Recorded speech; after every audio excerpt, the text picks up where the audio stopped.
memujimu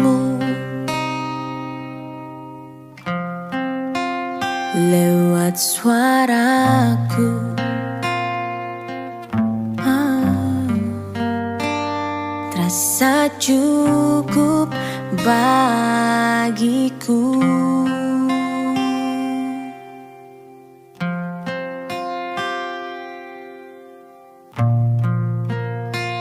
Namun semua ternyata lebih dari yang kukira. Ku hanya peduli diriku. Ku tak mau tahu rindumu.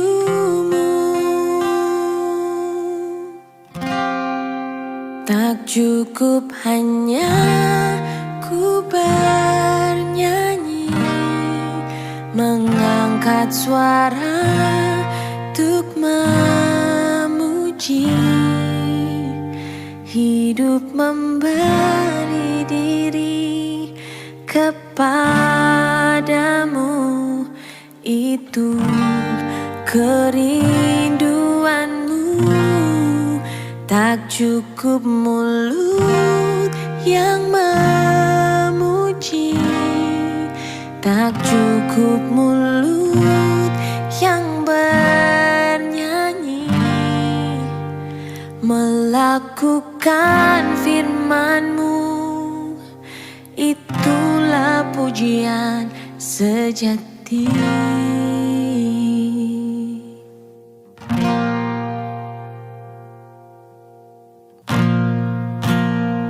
Namun semua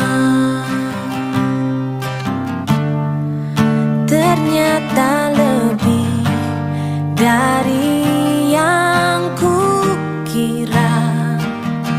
Ku hanya peduli diriku. Ku tak mau tahu rindumu. Tak cukup hanya ku bernyanyi, mengangkat suara untuk memuji. Namun hidup memberi diri kepadamu.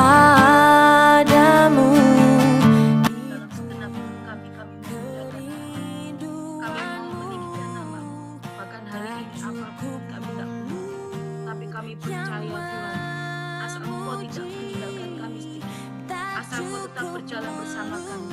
Kami percaya kami akan melihat pengenapan janji-Mu, bahkan kami akan melihat kemuliaan janji atas kehidupan kami.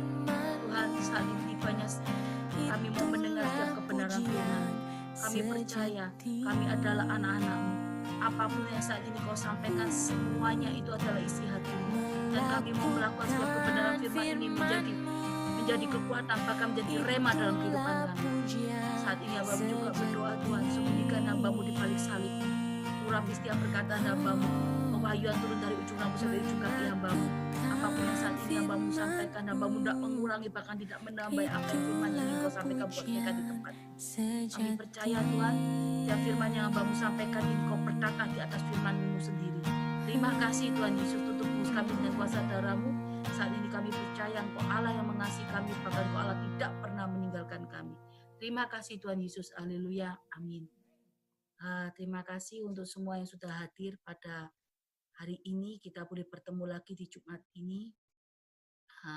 Saya bersyukur kita masih diberikan kesempatan boleh saling belajar, sharing firman hari ini. Kita akan langsung ya untuk firman Tuhan. Shalom Pak Denny. Jadi shalom Ciwawan. Kita langsung mendengar firman Tuhan. Kita langsung baca dulu di Keluaran 16. Ini yang Tuhan mau sampaikan buat kita. Keluaran 16 ayat 1 sampai 20. Saya akan baca agak lebih cepat. Ya. Keluaran 16 ayat 1 sampai 20.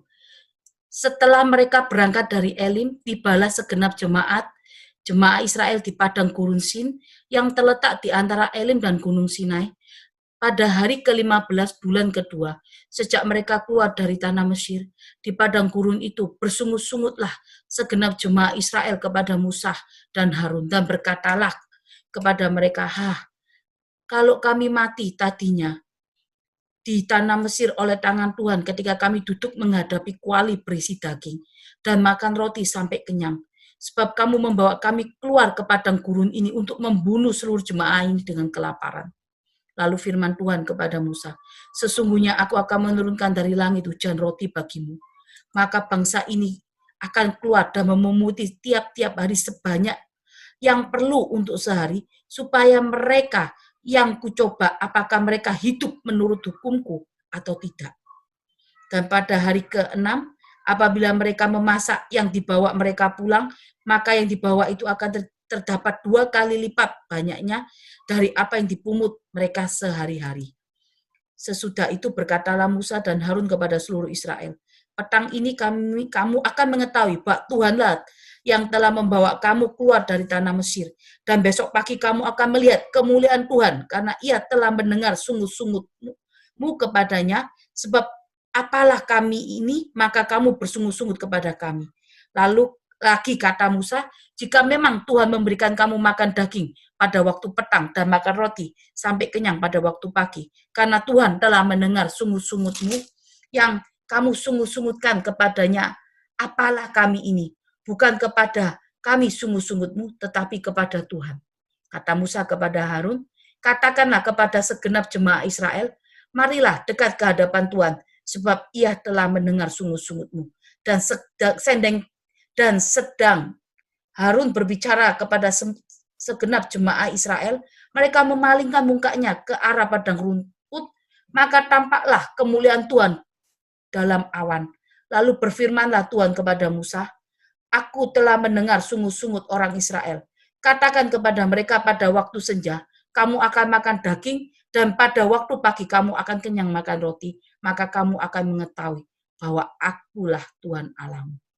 Pada waktu petang datanglah berduyun-duyun burung puyuh menutupi perkemahan itu. Pada waktu pagi terletaklah embun sekeliling perkemahan itu. Ketika embun itu telah menguap, tampaklah sebuah permukaan padang gurun, sesuatu yang halus, sesuatu yang seperti sisik, halus seperti embun beku di bumi. Ketika orang Israel melihatnya, berkatalah mereka seorang kepada yang lain, apakah ini? Sebab mereka tidak tahu apa itu. Tetapi Musa berkata kepada mereka, inilah roti yang diberikan Tuhan kepadamu menjadi makananmu. Beginilah perintah Tuhan. Pungutlah itu tiap orang menurut keperluannya. Masing-masing kamu boleh mengambil untuk seisi kemahnya, segomer seorang menurut jumlah jiwa. Demikian diperbuat orang Israel. Mereka mengumpulkan, ada yang banyak, ada yang sedikit. Ketika mereka menakarnya dengan gomer, maka orang itu mengumpulkan banyak, tidak kelebihan. Orang yang mengumpulkan sedikit tidak kekurangan. Tiap-tiap orang mengumpulkan menurut keperluannya. Musa berkata kepada mereka, seorang pun tidak boleh meninggalkan daripadanya sampai pagi. Tetapi ada yang tidak mendengarkan Musa dan meninggalkan daripadanya sampai pagi, lalu berulat dan berbau busuk, maka Musa menjadi marah kepada mereka. Firman hari ini yang Tuhan mau katakan di Keluaran 16 ayat 1 sampai 20. Jadi Tuhan cuma tekankan, terutama pesan Tuhan yang Tuhan tekankan di ayat 16 ini ada di 18. Ketika mereka menakar dengan segomer, maka orang yang mengumpulkan banyak tidak kelebihan, orang yang mengumpulkan sedikit tidak kekurangan. Tiap-tiap orang mengumpulkan menurut keperluannya. Jadi tiap-tiap orang mengumpulkannya menurut keperluannya.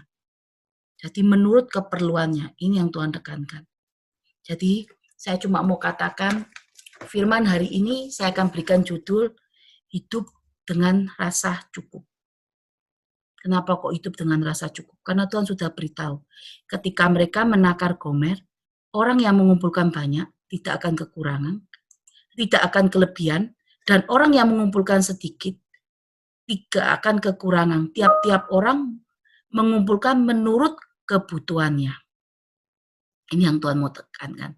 Jadi hidup dengan rasa cukup Ini berbicara hidup yang tidak berlebihan, hidup yang mempunyai rasa cukup ini, saya akan langsung bahas, cukup ini apa?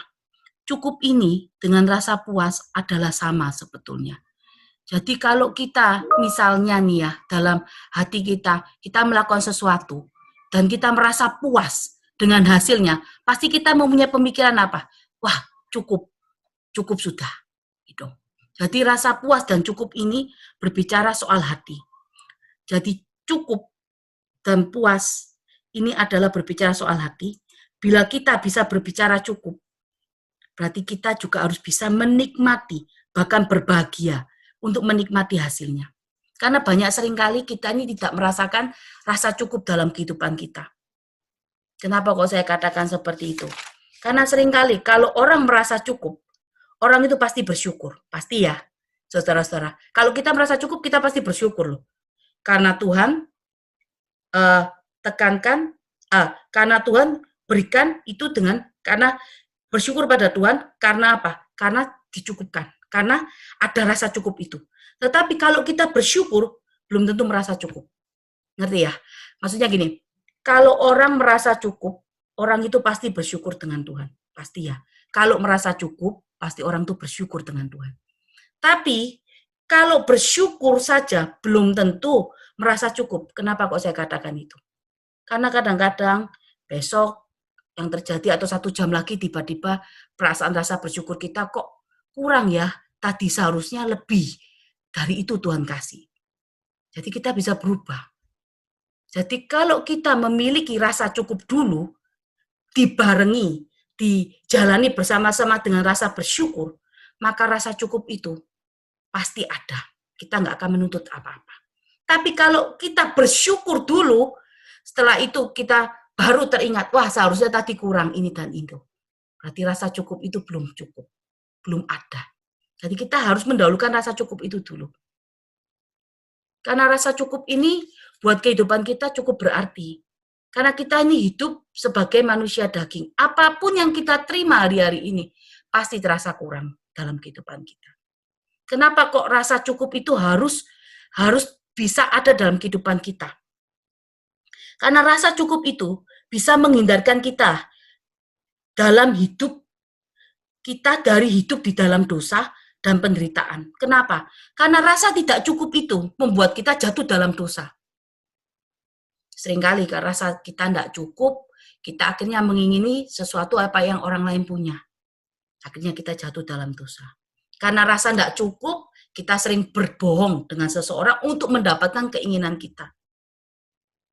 Jadi rasa cukup ini sebetulnya penting banget di dalam kehidupan kekristenan kita. Tanpa rasa cukup, kita tidak bisa bersyukur dengan hati yang penuh, dengan sepenuh hati. Tapi kalau kita cuma bersyukur saja, belum tentu ada rasa cukup dalam kehidupan kita. Kita bisa berbicara cukup bila kita bisa menikmati hasilnya, bahkan berbahagia dengan hasilnya, disertai dengan ucapan syukur. Kenapa kok harus seperti itu? Karena kita akan langsung ya buka mungkin di Lukas 12 ayat 15. Lukas 12 ayat 15. Lukas 12 ayat 15, Tuhan katakan, Lukas 12 ayat 15, katanya lagi kepada mereka, berjaga-jagalah dan waspadalah terhadap segala ketamakan, sebab seorang berlimpah-limpah hartanya, hidupnya tidak tergantung pada kekayaan. Tapi hari ini yang terjadi sebaliknya. Kita sebagai seorang Kristen, sering hidup kita bergantung pada kekayaan kita. Apa yang kita punya. Karena itu tadi, karena kita tidak punya rasa cukup dalam kehidupan kita. Kejadian di 16, seringkali Musa katakan di ayat 18, itu Musa katakan di ayat 18, ketika mereka menakar segomer, maka orang yang mengumpulkan banyak tidak kelebihan. Orang yang mengumpulkan sedikit tidak kekurangan. Tiap-tiap orang mengumpulkan menurut keperluannya. Jadi mereka harus mengambil sesuai dengan keperluannya. Tidak lebih, tidak kurang. Karena itu yang Tuhan ingin kita kerjakan dalam kehidupan kita. Tuhan mencukupkan segala kebutuhan kita, bukan keinginan kita. Tapi hari ini kita ingin Tuhan mengerjakan apa yang menjadi keinginan kita. Itulah yang membuat kita tidak pernah puas atas apa yang kita punya. Seringkali kita melihat gelanggang orang lain. Seringkali kita iri terhadap kekayaan orang lain. Orang lain diberkati luar biasa walaupun mereka tidak ikut Tuhan. Kita yang ikut Tuhan harus bersusah payah untuk mendapatkan apa yang kita perlukan hari-hari ini. Sebetulnya tidak, saudara-saudara. Ikut Tuhan ini memang kalau dibicarakan mau susah, benar, ada kesusahan setiap orang. Ada takaran yang harus kita kerjakan di dalam kehidupan kita. Tetapi semua itu yang Tuhan kerjakan adalah proses yang harus kita jalani untuk menerima penggenapan janji Tuhan. Itu yang sudah saya katakan di minggu lalu. Jadi rasa cukup ini sebetulnya juga akan menghantar kita menikmati kehidupan kita, menikmati kehidupan yang kita punya, bahkan menikmati setiap hasil kita tanpa melihat gelanggang orang lain. Ini yang Tuhan mau kerjakan buat kehidupan kita. Bahkan kalau kita lihat ya, di ayat 16, beginilah perintah Tuhan. Umutlah itu tiap-tiap orang menurut keperluannya. Loh, Tuhan sendiri loh berfirman. Umutlah itu tiap-tiap orang menurut keperluannya. Masing-masing kamu boleh mengambil untuk seisi kemah, segober seorang menurut jumlah jiwa. Tuhan ajari di Kejadian 16 ini, bangsa Israel tidak boleh tamak. Tuhan ajari bangsa Israel menikmati segala sesuatunya, bahkan mempercayakan kehidupannya bersama Tuhan. Bangsa Israel ini bangsa yang luar biasa. Dia melihat yang Tuhan kerjakan saat di Mesir. Tulah-tulah apa yang dikerjakan Tuhan untuk waktu mereka menghadapi Firaun ini. Tapi kenapa mereka tidak percaya? Mereka masih ada yang mengambil kue itu, makanan itu sampai mereka simpan sampai besok pagi. Padahal perintahnya apa? Ambil seperlunya. Mereka tetap masih punya ketamakan. Seolah-olah besok Tuhan tidak pelihara mereka. Tuhan, di Kejadian 16 ini Tuhan mau membawa karakter bangsa Israel yang tamak, tegar tengkuk. Mereka melihat pekerjaan tangan Tuhan yang dahsyat, tapi mereka seringkali tidak mempunyai rasa bersyukur, bahkan masih bersungut-sungut. Bahkan mereka berkata, lebih baik di Mesir, mereka bisa makan daging atau mati, daripada ikut Tuhan di padang gurun. Mati kelaparan. Karena hari ini, kita ini sebagai seorang manusia banyak sekali melihat apa? Situasi yang di depan. Mungkinkah besok ini kita bisa makan atau enggak? Yang kita perhitungkan apa? Isi perut hari ini. Bukan apa yang menjadi kehendak Tuhan dalam kehidupan kita. Kalau respon hati kita benar, kalau kita jalan bersama Tuhan, masa kita akan dibiarkan kelaparan? Masa Tuhan tidak buka pekerjaan untuk apa yang kita kerjakan dibuat berhasil hari-hari? Masa Tuhan tidak kirim burung gagak seperti Nabi Elia? Waktu di Sungai Keryat, Tuhan bisa kirim burung. Ya. Ayo kita sama-sama belajar. Saya akan langsung buka poinnya. Saya akan langsung buka bagaimana hidup dengan rasa cukup. Bagaimana kita hidup dengan rasa cukup. Kalau kita mempunyai kehidupan yang intim dengan Tuhan, seharusnya di dalam setiap kehidupan kita ini, kita harus punya yang namanya rasa cukup dalam hidup kita. Pertama, kita harus menyadari dan memahami potensi yang Tuhan berikan. Seperti Alkitab katakan di Roma 12 ayat 3 yang berbunyi, Roma 12 ayat 3 yang berbunyi, berdasarkan kasih karunia yang dianugerahkan kepadaku, aku berkata kepada setiap orang di antara kamu, janganlah kamu memikirkan hal-hal yang tinggi daripada yang patut kamu pikirkan, tetapi hendaklah kamu berpikir begitu rupa, sehingga kamu menguasai diri menurut ukuran iman yang dikaruniakan Allah kepadamu. Berdasarkan kasih karunia semua itu. Kenapa kok berdasarkan kasih karunia? Kepadaku, berdasarkan kasih karunia yang dikaruniakan kepadaku, aku berkata kepada setiap orang kepadamu. Kenapa? Karena Tuhan berikan kita ini potensi, saudara-saudara. Tuhan ini berikan kita potensi kita harus menyadari dan memahami potensi yang Tuhan berikan.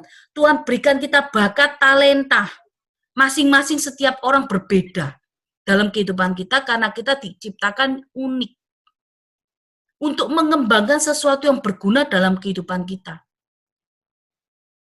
Makanya itu kita harus mempunyai kehidupan yang banyak mengucap syukur, tapi juga harus ada rasa cukup.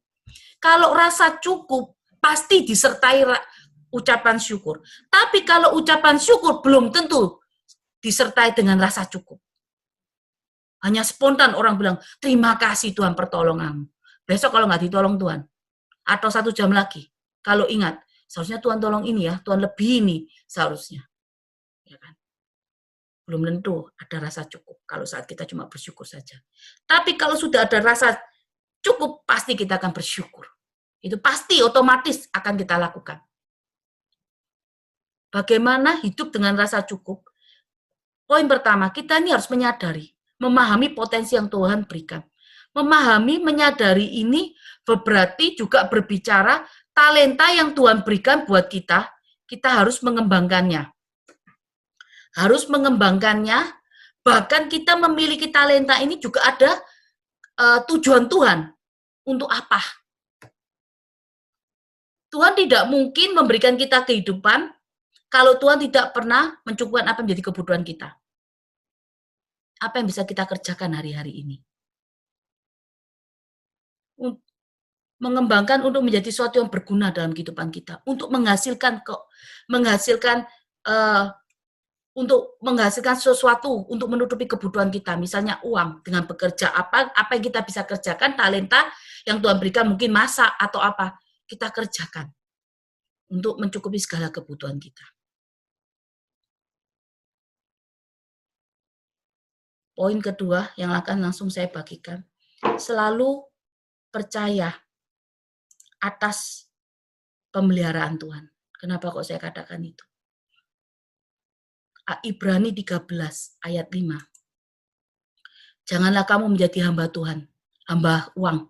Cukupkan dirimu dengan apa yang ada padamu, karena Tuhan telah berfirman, aku sekali-sekali tidak akan membiarkan engkau, dan aku sekali-sekali tidak akan meninggalkan engkau. Kalau di Keluaran 16 ayat 12, ayat pendukungnya, aku telah mendengar sungut-sungut orang Israel. Katakan kepada mereka, pada waktu senja kamu akan makan daging, waktu pagi kamu akan kenyang makan roti. Maka kamu akan mengetahui bahwa akulah Tuhan Allahmu. Tuhan pelihara loh. Tuhan pelihara kita semua di tempat ini.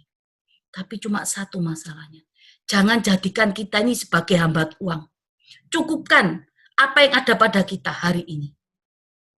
Kita harus percaya Tuhan pegang kendali atas kehidupan kita. Kita ini harus memaksimalkan segala potensi yang Tuhan berikan dalam kehidupan kita. Juga kita ini harus mengelola apa yang Tuhan berikan kepada kita dengan bijaksana.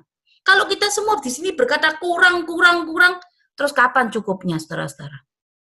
Itu kalau kurang terus berarti dengan kita melihatnya semuanya dengan kacamata mata kita. Tapi kalau kita berkata itu terus, kurang Tuhan, kurang, maka hidup kita tidak akan pernah bahagia. Karena apa? Karena kita selalu melihat segala sesuatunya dengan uang.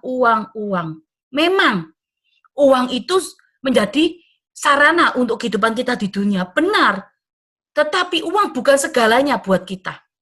Kita harus tahu itu, saudara-saudara. Karena apa? Karena sumber berkat itu adalah Tuhan sendiri. Kalau kita melekat dengan sumber berkat itu, seharusnya kita serupa segambar dengan Tuhan. Seharusnya kita memprioritaskan Tuhan di atas segalanya. Karena apa? Kita percaya atas pemeliharaan Tuhan, atas kehidupan kita. Mungkin hari ini ada yang merasa, Tuhan kenapa hidup saya seperti ini? Kenapa kok Tuhan tidak buka jalan? Kenapa apa yang saya kerjakan selalu nggak berhasil? Tuhan, bagaimana besok ini? Bagaimana dengan segala apa yang saya kerjakan? Bagaimana keuangan ini, bayar itu? Benar, kita harus kerja untuk mendapatkan keuangan itu. Untuk dapat uang itu untuk mencukupi kebutuhan kita. Tapi satu, saudara-saudara, Tuhan sanggup memberikan berkat itu. Tuhan sanggup seperti membalikan telapak tangannya. Tapi satu, Tuhan butuh iman percaya kita hari ini. Tanpa iman percaya, kita nggak bisa berjalan bersama Tuhan. Sama yang nggak kelihatan sama yang mungkin ya, sama sesuatu kalau kita mengingininya, kita pasti ingin mendapatkannya ya. Kita pasti berusaha untuk mendapatkannya. Hari ini, apa Tuhan nggak tahu apa yang kita inginkan dalam kehidupan kita? Tahu. Tapi masalahnya cuma satu. Bagaimana respon hati kita saat kita sudah mendapatkan janji Tuhan? Itu yang hari ini, sampai detik ini, yang Tuhan tetap kerjakan dalam kehidupan kita, supaya membentuk karakter kita terlebih dahulu sebelum kita menerima janji Tuhan dalam kehidupan kita. Selalu percaya di atas pemeliharaan Tuhan. Langsung ya, ayat poin 3 yang Tuhan berikan. Harta kekayaan di dunia hanya sementara. Kalau kita buka di Timotius 6 ayat 6-10. Memang ibadah itu kalau disertai rasa cukup memberikan keuntungan besar. Sebab kita tidak membawa apa-apa saat di dalam dunia, kita pun tidak membawa apa-apa ke keluar. Ini apa? Datang telanjang, pulang juga telanjang. Ayat 7. 8. Asal ada makanan dan pakaian cukup. Asal hari ini setiap kebutuhan kita sudah terpenuhi, sudah cukup. Besok pagi punya kesusahan sendiri buat kita. Ayat 9, mereka yang ingin kaya terjatuh di dalam pencobaan, ke dalam jerat, dan ke dalam berbagai nafsu hampa yang mencelakakan dan menenggelamkan manusia di dalam reruntuhan dan kebinasaan. Karena akar dari segala kejahatan adalah cinta uang. Sebab oleh memburu uanglah beberapa orang telah menyimpang dari iman, bahkan menyiksa dirinya dengan berbagai duka. Tuhan tahu loh, kita ini semua ini hambanya uang. Kenapa? Pikiran kita uang terus hari ini. Karena ya mungkin kalau kita berpikir uang sama juga berpikir kekayaan kan hari ini. Siapa yang nggak kepingin diberkati? Semua pasti kepingin diberkati. Apa salah untuk menjadi kaya? Saya cuma kamu katakan, enggak salah untuk menjadi kaya. Seorang bercita-cita menjadi kaya, itu enggak salah. Tetapi yang salah adalah caranya untuk menjadi kaya. Kenapa? Kalau caranya untuk menjadi kaya, dia tidak berjalan bersama Tuhan, tidak menikmati prosesnya, tidak segala sesuatu yang dia hasilkan ini datang dari dunia, dia mengandalkan, maksudnya berjalan bersama Tuhan ya. Kalau kekayaan ini berjalan bersama Tuhan, ikut prosesnya Tuhan pasti berikan itu. Tapi kebanyakan dari kita berjalan dengan mengandalkan banyak cara, bahkan dengan kompromi dengan dosa. Kenapa? Caranya untuk mendapatkan kekayaan ini apa? Kompromi dengan dosa. Karena apa yang menjadi prioritas kita semua? Keuangan.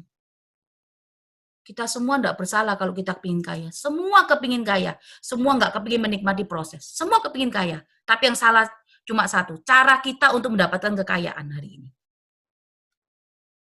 Kalau cara kita mendapatkan kekayaan, kita berjalan dengan dunia, kita pasti akan jatuh dengan namanya dosa. Tapi kalau cara kita berjalan bersama Tuhan, menikmati setiap proses, apapun yang hari ini kita kerjakan, kita pasti punya yang namanya rasa cukup itu tadi, dan bersyukur. Karena rasa cukup itu disertai dengan rasa bersyukur. Itu akan menghasilkan yang luar biasa. Menghasilkan apa? Menghasilkan sesuatu yang bisa kita nikmati. Walaupun sebetulnya kurang, tapi kita menikmati dengan kebahagiaan yang luar biasa. Bahkan itu membuka pintu berkat kita. Kesusahan hari ini cukup hari ini. Kita mau diberikan segitu, ya sudah. Nikmati dengan rasa cukup dan bersyukur. Besok Tuhan pasti siapkan. Karena itu janji Tuhan. Ambil seperlunya. Untuk besok Tuhan juga akan siapkan bangsa Israel di padang gurun. Kenapa hari ini kita semua masih meragukan pemeliharaan Tuhan buat kita? Saya tahu tidak mudah buat kita semua berjalan dengan masing-masing proses kehidupan kita. Ingat saudara-saudara, Tuhan mau bawa kita berjalan teguh di dalam janjinya yang kemarin sudah saya katakan. Hari ini Tuhan mau tambahkan satu lagi. Cukupkan semua yang ada padamu. Karena saat kamu nanti menerima berkat itu, kamu akan mengelola dengan bijaksana apa yang saya akan berikan buat kamu. Bahkan berkat berlebihan hari ini. Kerjakan itu. Walaupun kita tidak melihat semuanya itu hari ini. Tapi saat kita mengerjakan itu semuanya, kita akan melihat. Tuhan tidak pernah ingkar janji. Tuhan siapkan tepat pada waktunya.